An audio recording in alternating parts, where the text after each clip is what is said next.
하나님의 말씀 누가복음 23장 32절로부터 있는 말씀 함께 보도록 하겠습니다. 누가복음 23장 32절로 38절에 나오는 말씀입니다. 함께 낭독하겠습니다.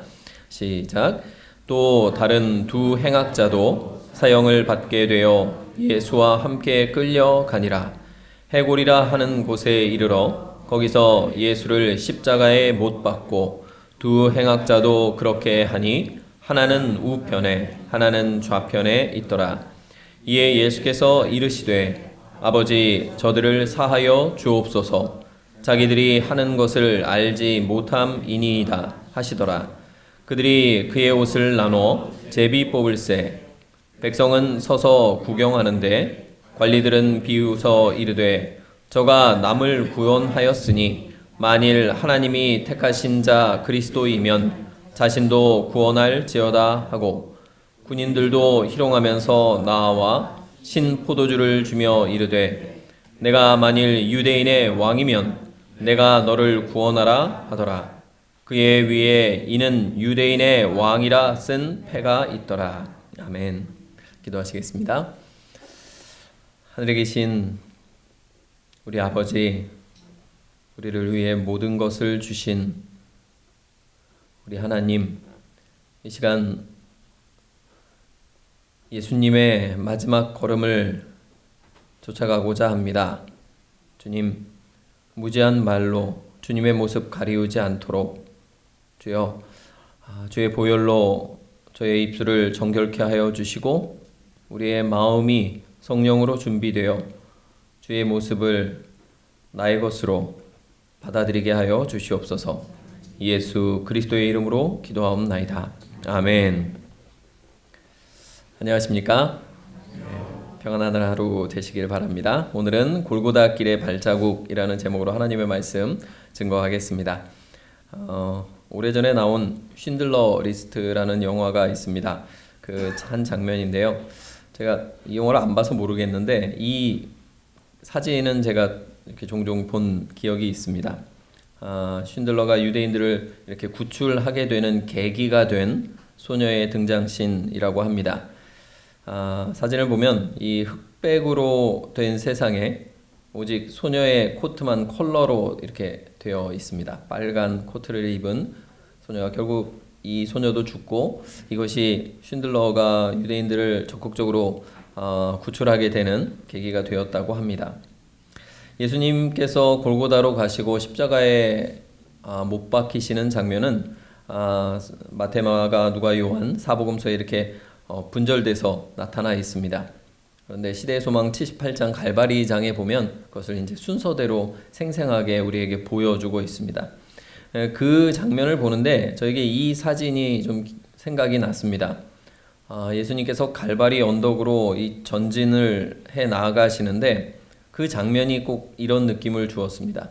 세상은 온통 회색빛이고 십자가에는 짙은 흑암이 드리워져 있는데 예수님 홀로 붉은 예수님의 그 피를 보혈을 흘리면서 마치 무성 흑백 영화 속에서 예수님의 목소리만 들리고 예수님만 컬러로 된 것처럼 느껴졌습니다.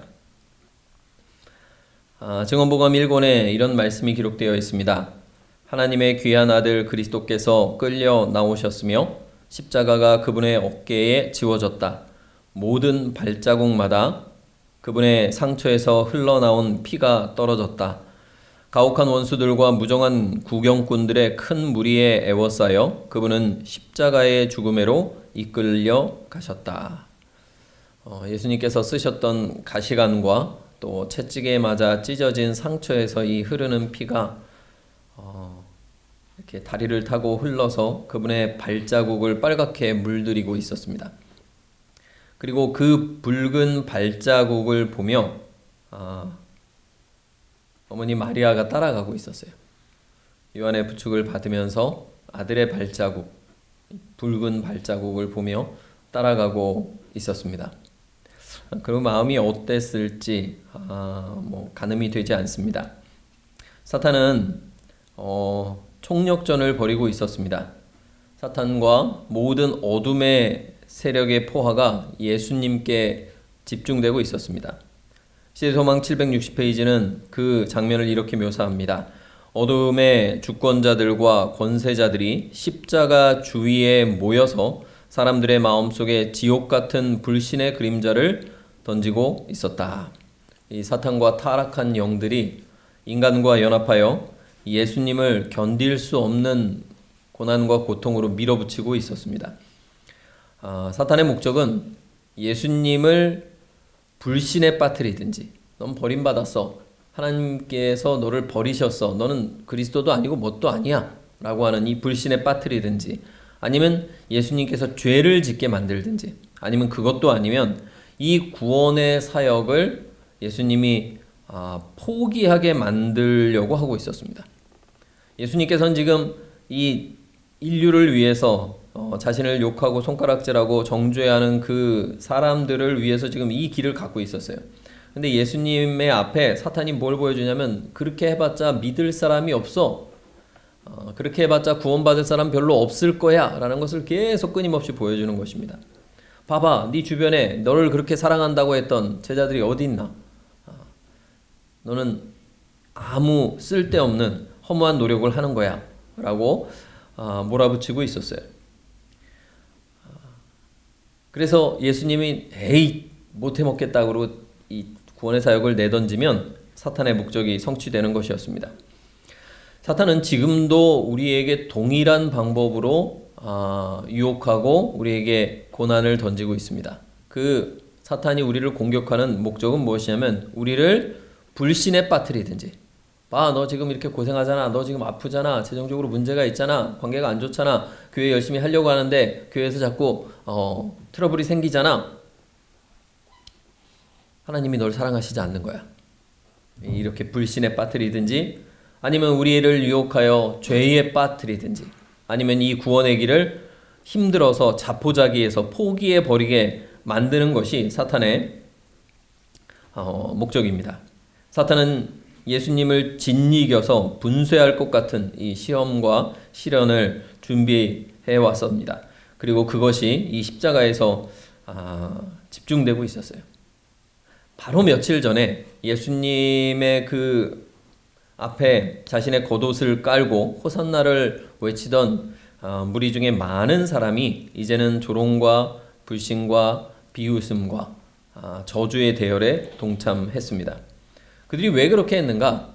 왜냐하면 예수님이 입성하실 때에는 호산나 찬송을 부르는 것이 인기 있는 일이었어요. 그게 모두 다 그랬으니까.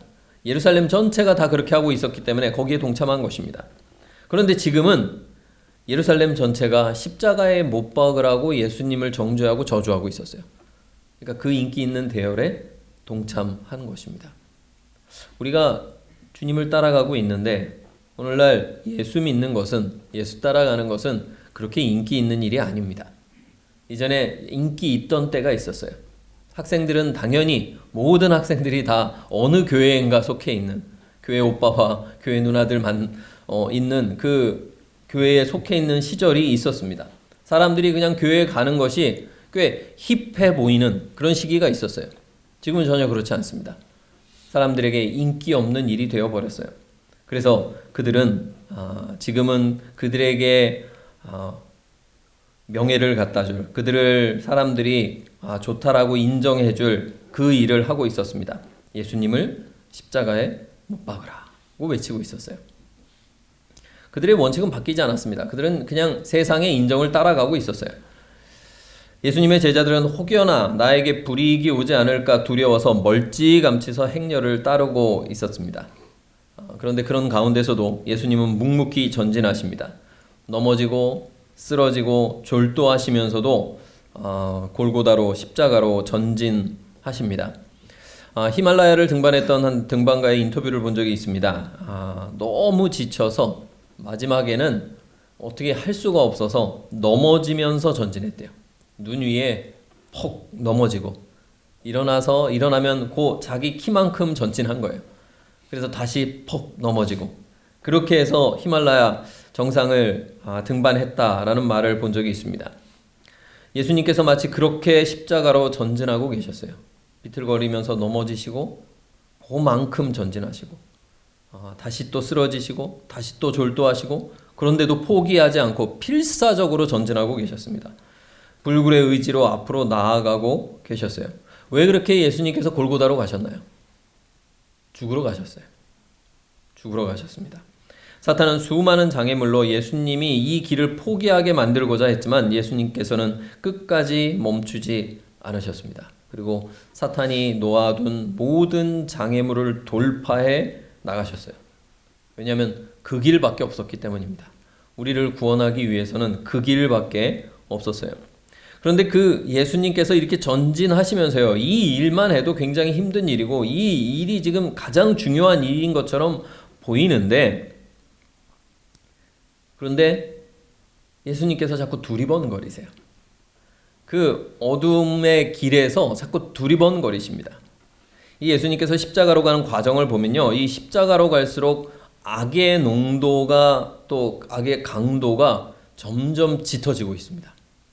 그런데 예수님께서 이 십자가에 도달했을 때는 정말 악의 세력이, 예수님께서 십자가에 못 박혀서 달려 올라가셨을 때는 악의 세력이 극에 달했어요. 하지만 주님은 악의 심장부에 하나님의 사랑의 표징인 십자가를 세우셨습니다. 그리고 하나님의 자비, 하나님의 공의, 포기할 수 없음을 온 세상에 또 우주에 보여주셨습니다. 하나님의 자비와 공의가 입맞춘 십자가가 악이 극악에 달했을 때 그 자리에 세워졌습니다. 그런데요, 그런 상황 속에서도 예수님은 다른 것을 보고 계십니다. 주변을 계속 둘러보시는 것 같아요. 예수님의 관심사는 하나였습니다. 예수님은 지금 우리들의 구원을 이루고 계셨어요. 그런데 정작 구원을 믿고 받아들여야 할 당사자들은 예수님을 조롱하고 비난하고 악의 세력에 완전히 사로잡혀 있었습니다. 그런데도 예수님은 그 사람들을 둘러보고 있어요. 최악의 역풍 속에서 이 구원의 십자가로 전진하면서 이 정말 중차대한 일을 수행하면서도요, 그 최악의 상황 속에서도 예수님은 누군가를 섬기고자 하셨습니다. 예수님께서 재판을 받으시면서요, 빌라도를 전도하려고 하세요. 빌라도에게 어떻게 해서든 그 사람이 회심할 수 있도록 전도하려고 그에게 말씀을 하십니다. 그분께서 말씀하시고 침묵하신 모든 일들이 빌라도를 전도하기 위한 일이었어요. 뿐만 아니라 자신을 따르며 우는 여인들을 위로하십니다. 그들이 해야 할 일을 가르쳐 주세요. 십자가에 달린 강도에게 구원을 선포하십니다. 그리고 어머니를 보면서 노후 대책을 마련하세요. 그리고 자신의 원수들을 위해서 용서의 기도를 드리십니다. 때를 얻든지 못 얻든지 예수님께서는 정말 말씀대로 사들다 가셨습니다. 이 와중에도 예수님은 그 십자가의 길에서도 섬길 자를 찾으셨어요. 왜요? 예수님은 섬기러 오셨기 때문입니다. 시대소망 751페이지에 있는 말씀입니다. 몸과 마음이 다 가장 격심한 고통을 겪으시면서도 다른 사람만을 생각하시고 참회하는 영혼을 믿도록 격려하시는 무한하신 사랑의 예수님을 천사들은 놀라움으로 바라보았다. 그 와중에도 구원받을 자들, 도울 자들을 찾고 계신 거예요. 둘러보면서. 저 같으면 안 그랬을 것 같아요. 아이들을 위해서 뭐 이렇게 준비할 때가 있습니다. 저희 집사람이 어디 갔을 때 뭐 밥을 달라고 그러면 이제 밥을 주런주런 준비하고 있는데 와서 또 자기네들 먹을 밥을 준비하고 있는데 와서 자꾸 뭘 해달라고 그래요. 뭐라 그러면 야! 아빠 밥 준비하는 거 안 보여? 네가 먹을 거 아니야? 그러실 수 있잖아요. 사람들이 요청하고 와서 그 예수님을 힘들게 할 때 야! 지금 십자가에 지고 있는 거 안 보여? 이거 너희들 구원하려고 하는 일 아니야? 라고 하실 수도 있을 텐데 예수님은 그 상황 속에서도 다른 사람들을 도와주십니다. 그러나 마침내 어둠이 임했습니다. 완전한 분리의 시간이 다가왔습니다. 예수님과 아버지 하나님께서 분리되셨어요.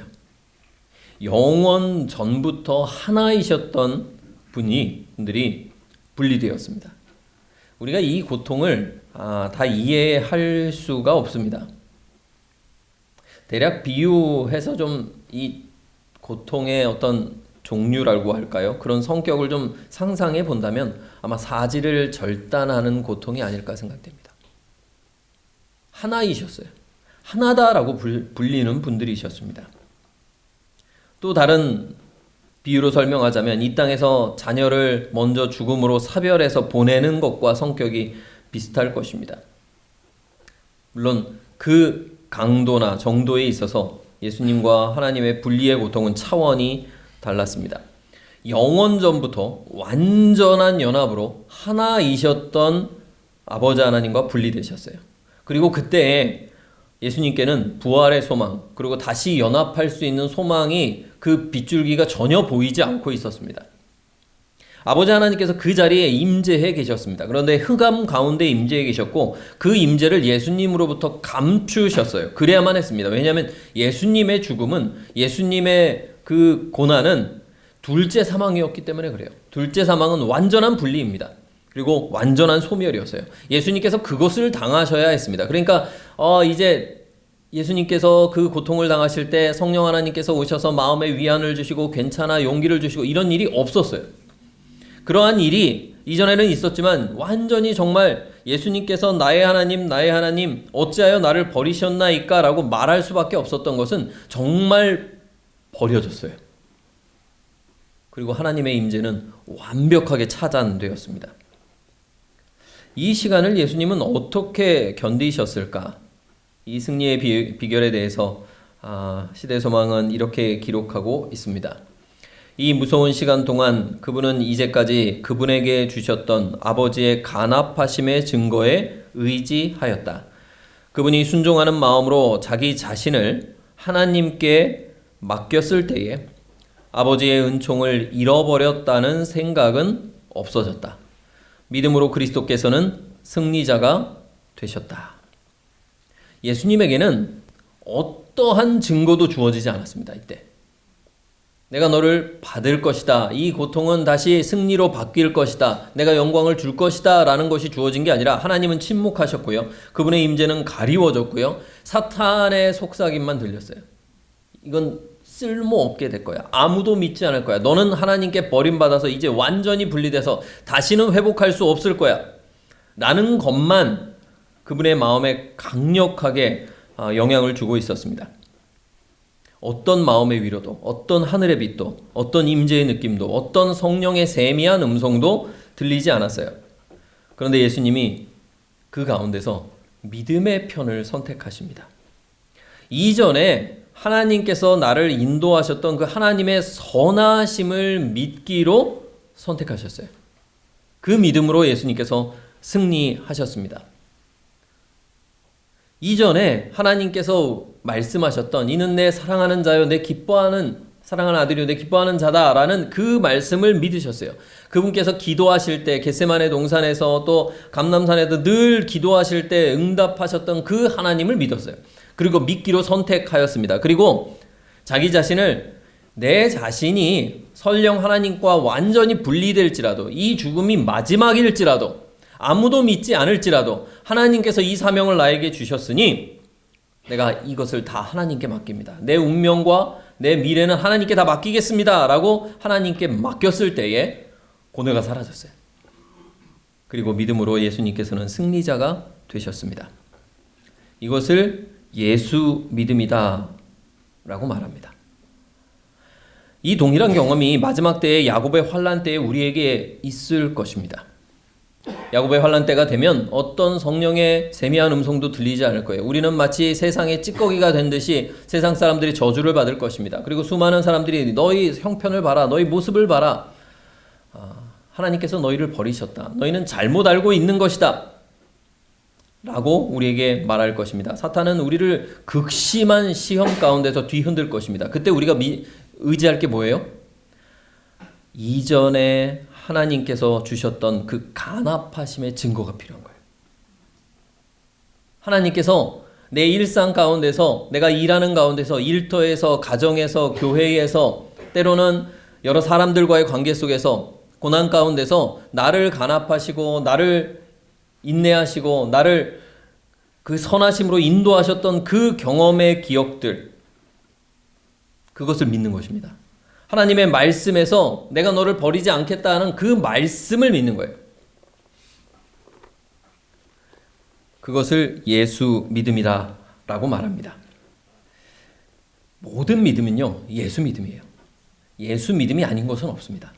우리가 가진 어떠한 작은 믿음이든 큰 믿음이든 강한 믿음이든 약한 믿음이든 모든 믿음은 예수님께서 만드신 믿음을 우리에게 선물로 주신 것입니다. 내가 믿은 건 아니에요.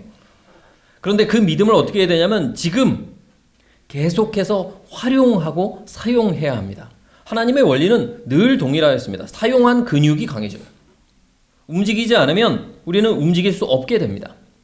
믿음도 마찬가지입니다. 하나님께서 우리에게 믿음을 부여하시지만 예수님께서 그분의 믿음을, 예수 믿음을 우리에게 계속해서 공급해 주시지만 그 믿음을 활용하지 않으면 아무리 성령께서 이 믿음을 공급해 주셔도 그 믿음은 허지로 돌아갑니다. 무용지물이 돼요.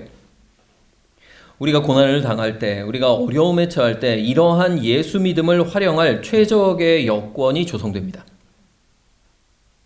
어려움이 있을 때, 마음이 슬플 때, 외로울 때, 괴로울 때, 눈물이 날 때, 하나님께로부터 내가 끊어진 것처럼 느껴질 때, 그 가운데서 하나님의 사랑과 하나님의 선하심과 하나님께서 우리에게 주신 약속의 말씀들을 믿기로 선택하고, 주님, 결과가 어찌 되든지 간에 하나님의 손에 내 운명과 내 미래를 다 맡깁니다 라고 할 때에 이 믿음은 정말 나의 것이 됩니다. 내 소유가 돼요. 그렇게 믿음이 자라는 것입니다. 하나님은 한 번도 우리를 버린 적이 없으십니다. 앞으로도 그럴 것입니다. 오늘 우리가 이 믿음을 활용하게 되길 바랍니다. 요한복음 19장 30절은 예수님의 마지막을 이렇게 기록합니다. 예수께서 신 포도주를 받으신 후에 이르시되 다 이루었다 하시고 머리를 숙이니 영원히 떠나가시니라. 예수님께서는 구원을 이루시기까지 포기하지 않으셨습니다. 십자가를 완성하기까지 포기하지 않으셨어요. 예수님께서는 오늘 우리의 구원을 이루시는 일에도 포기하지 않으실 것입니다. 그 주님의 십자가의 길을 우리가 따라가게 되길 바랍니다. 주님을 따르는 길은 피 묻은 발자국을 따라가는 것입니다. 주님의 길은 고난의 길이고 피의 길입니다. 그러나 포기하지 않고 끝까지 우리 주님을 쫓아가게 되기를 간절히 바랍니다. 예수님의 이 붉은 발자국을 따라가면 이 길의 끝에 뭐가 있을까요? 예수님의 골고다 길 마지막에 뭐가 있었습니까? 십자가가 있었어요. 죽음이 있었습니다. 조롱이 있었고 저주가 있었고 정죄가 있었습니다. 어둠이 있었죠. 세상의 영광은 거기에 없었습니다. 그러나 그곳에서 예수님께서 영광을 받으셨습니다. 거기서 우리도 예수님과 함께 십자가에 못 박혀야 합니다. 예수님은 우리가 그분처럼 완전한 자아 부정과 자아 포기의 지점에 도달하기를 원하고 계십니다. 그리고 우리를 그곳으로 이끌고 계세요. 이 자아 부정의 십자가가 내 마음에, 내 생활에서 세워지는 자리가 하늘의 영광이 임하는 자리입니다. 자아 부정의 섬김이 하늘에서 가장 영예로운 일이에요. 내 뜻을 고집하고 내 감정 따라 행하고 내 주장, 내 생각을 관철하는 것이 이 땅에서는 멋진 일이고 힘 있는 일이고 영광스러운 일입니다. 그러나 하늘 영광의 길은 자아 부정의 길이에요. 자아 포기의 길입니다. 섬김의 길이에요. 예수님께서는 이 십자가의 길을 올라가실 때 창조자로서의 자아를, 통치자로서의 자아를, 심판자로서의 자아를, 전능자로서의 자아를 부정하셨습니다. 그리고 십자가에 달려 돌아가셨어요. 우리도 마땅히 그 길로 가야 합니다. 나의 우선권과 나의 권리와 나의 교만을 내려놓고 기꺼이 섬김의 자리로 가서 내 자아의 이 죄의 본성을 부인하고 예수님을 따라갈 때 거기에 하늘의 영광이 임합니다. 오늘도 나의 뜻이 아니라 하나님의 뜻이 우리 삶에 관철되기를 바랍니다. 나의 생각이 아니라 하나님의 말씀이 내 마음에 고수되기를 간절히 바랍니다. 우리 주님께서는 포기하지 않으시고 그분의 예수 믿음을 우리에게 공급해 주실 것입니다. 그리고 반드시 이루시고 그 십자가에서 하늘 영광이 있는 자리에 우리를 세우실 것입니다. 오늘도 예수님의 붉은 발자국을 따라가는 하루가 되기를 바라면서 말씀을 마치겠습니다. 기도하시겠습니다. 하늘에 계신 우리 아버지 하나님, 우리 앞서 가신 주님, 우리가 밟아야 할 곳들을 먼저 밟고 가신 우리 예수님, 그 길 따르겠습니다. 주님, 빛이 안 보이고 때로는 고난밖에 없는 것처럼 보일지라도 주님의 길로 가겠습니다. 주님, 우리의 연약한 믿음을 도와 주시옵소서. 주님의 믿음을 구합니다. 오늘을 살 예수 믿음을 허락하여 주시옵소서. 오늘을 승리할 주의 은혜를 오늘 공급하여 주시옵소서. 주의 귀한 자녀들이 이곳에 모였습니다. 한 사람 한 사람 각기 다른 형편에서 사탄의 공격을 받고 있습니다. 주여, 그러나 우리가 말하는 데 있어서나 생각하는 데 있어서나 행동하는 데 있어서나 다른 사람을 대하는 데 있어서 사탄의 길이 아니라 예수님의 붉은 발자국을 따라가게 하여 주시옵소서. 언제나 우리의 기도를 들으시고 더 크게 응답하시는 주님께 감사드리며 예수 그리스도의 이름으로 기도하옵나이다. 아멘.